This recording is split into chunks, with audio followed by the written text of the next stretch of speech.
Chibargan. Afghanistan!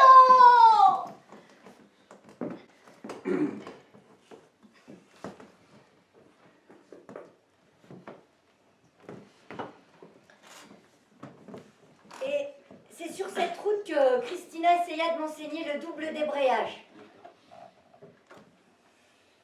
J'étais impatiente d'apprendre afin qu'elle n'eût pas à conduire plus que sa part. Mais elle souffrait tant lorsque je faisais grincer les vitesses, caler le moteur ou faisais racler notre carter. Elle était si tendue dès qu'un de ces innombrables dos d'âne était en vue. Et j'essayais si fort de ne pas l'exaspérer que j'étais condamnée à échouer. J'étais inquiète de découvrir que son calme habituel n'était qu'une façade, cachant une grande nervosité.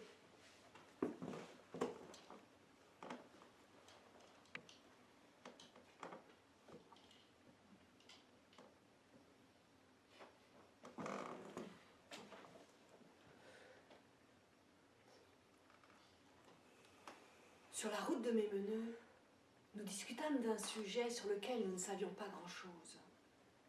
Ma compagne me demandait s'il était pervers d'être profondément ému par le charme d'une femme.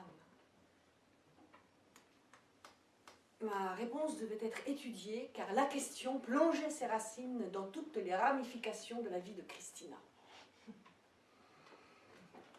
Pour ceux qui s'identifient complètement à leur corps, il serait déplorable qu'ils soient attirés par leur propre sexe.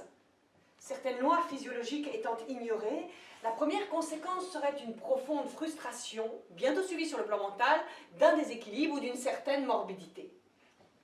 Mais, pour ces êtres exceptionnels, et qu'on rencontre rarement, qui s'identifient à leur faculté de penser, qui savent que la pensée seule existe, car sans pensée, il n'y aurait ni corps ni monde objectif, la question a moins d'importance. L'être mental n'a pas de sexe.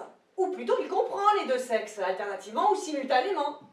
De temps à autre, le corps peut alors s'insurger parce qu'il est oublié. Mais puisqu'il est conditionné par la pensée, dont il est un outil momentané, il n'est pas dans son pouvoir de déséquilibrer l'être pensant. Pour ces personnes extraordinaires, il n'est pas grave qu'elles ne suivent pas les lois de la nature, car l'on peut dire qu'elles les ont dépassées.